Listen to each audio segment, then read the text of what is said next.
He keeps the policy enforcement. Listen, let's just open it up to your questions. We've all had the opportunity to speak this morning, and so we'll just open it up and do our best to answer any questions that you have for myself or certainly any of the participants here. Governor, does this give your party needed political clout at a time when the state there's talk of turning blue, especially when it hinges on Latinos? This hadn't got anything to do with blue or red or what have you. This has everything to do with Lone Star, Texas, red, white, and blue.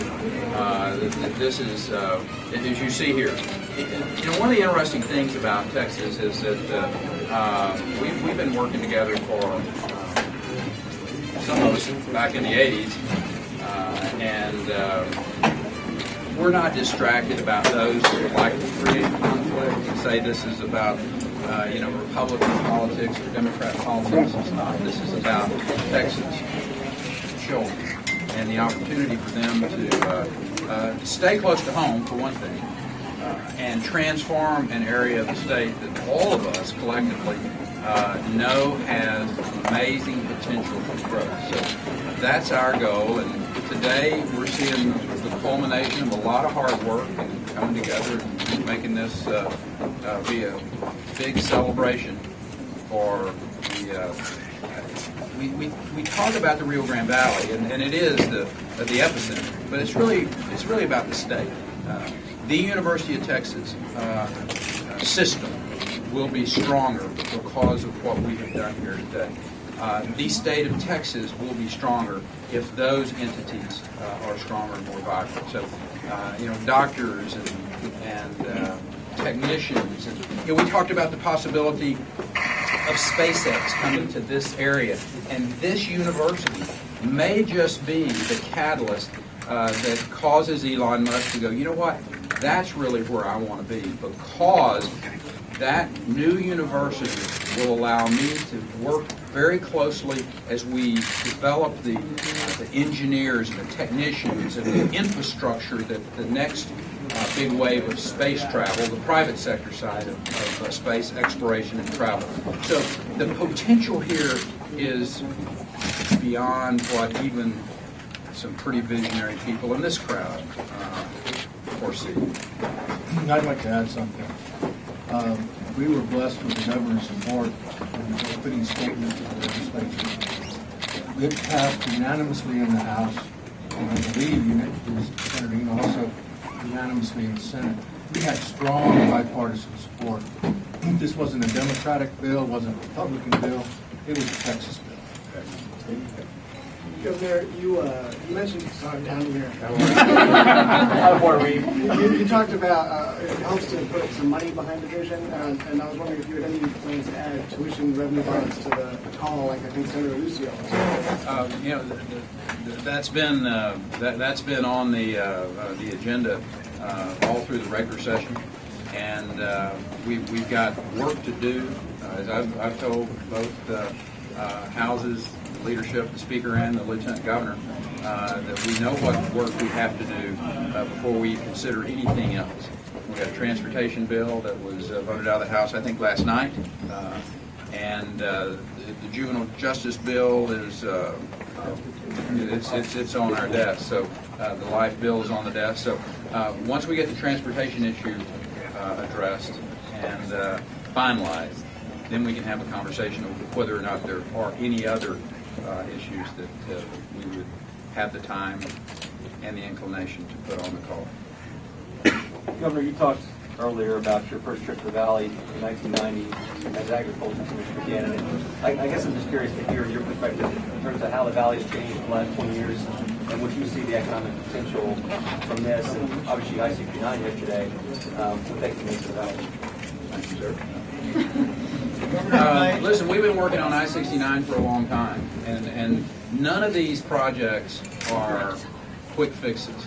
These are long-term commitments. Obviously, we have seen the Valley go from a place that, as I said in my remarks, that by and large overlooked by the legislature for way too many years. And the commitment from Austin to the border region of the state. You think about El Paso, you think about Laredo, you think about the valley, and the dollars that have flown there, education. You have a medical school in El Paso now. You have substantial transportation dollars. There was one period of time where the San Juan region, the transportation region, received more money than any other transportation region in the state outside of Houston. I mean, that's the type of commitment that you've seen over the decade. And again, Eddie Lucio, as the chair of that Border Affairs Committee, started putting a focus on the entire border region that has paid great dividends. And I'm very proud to have participated in that, and they have done some amazing things. Today is another milestone along that path that we've taken together.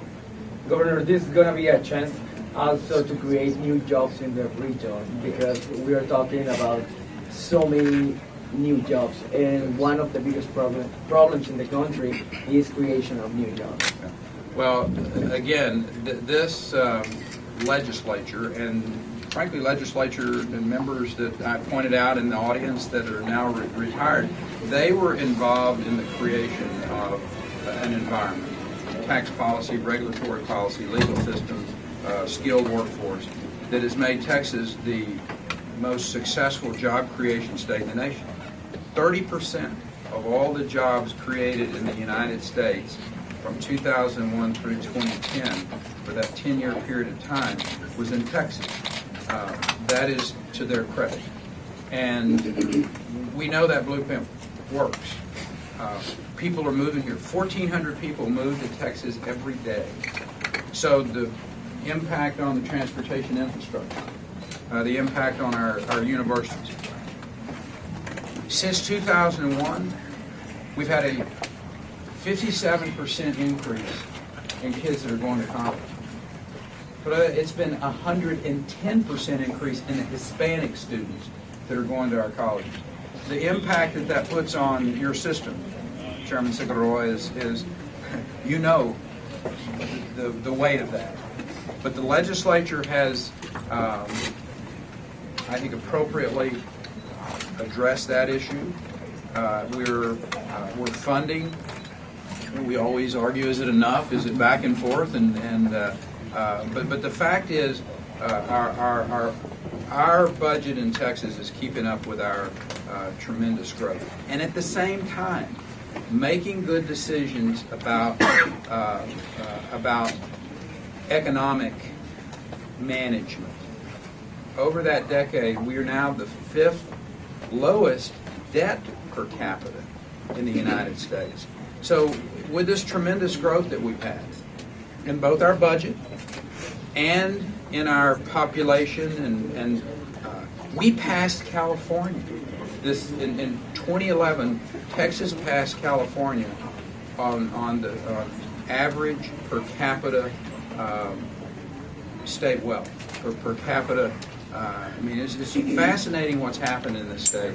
I give a lot of credit, obviously, to the men and women of the state, the entrepreneurs who have risked the capital and what have you. But the legislature has helped create an environment where they could grow. The Rio Grande Valley, as you all know, has been one of the great recipients of that, with the amount of growth and building that's gone on here. And I will suggest to you, the next decade and possibly 20 years will be even greater growth here. Yeah, just a moment. Let me tell you, you have to give a lot of credit to Governor Perry. Texas leads the nation in the creation of new jobs. For us here in the Valley, this new university will create better education opportunities. But more important, a medical school will also attract a lot of health-related businesses. It will create new jobs. And for us, Mexico is also key. We have over $1 billion a day in trade. So for us in the Valley and the state of Texas, it's a win-win situation, because this is one of the fastest growing areas, not only in the state of Texas, but in the country.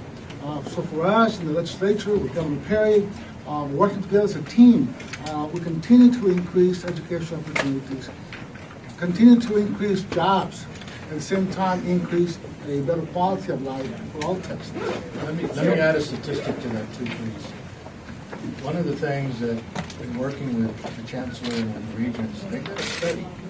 And what they found is that we could be looking at 7,000 to 10,000 retention of jobs and new jobs being created, and with an average salary in excess of $60,000. The Valley has never seen anything like that. So if we're talking about a medical school, we're talking about the merging of universities, we're talking about being part of the PUP funds, which is so critical. But in terms of economic development, this is a game changer for the Valley, for South Texas. Thank you all.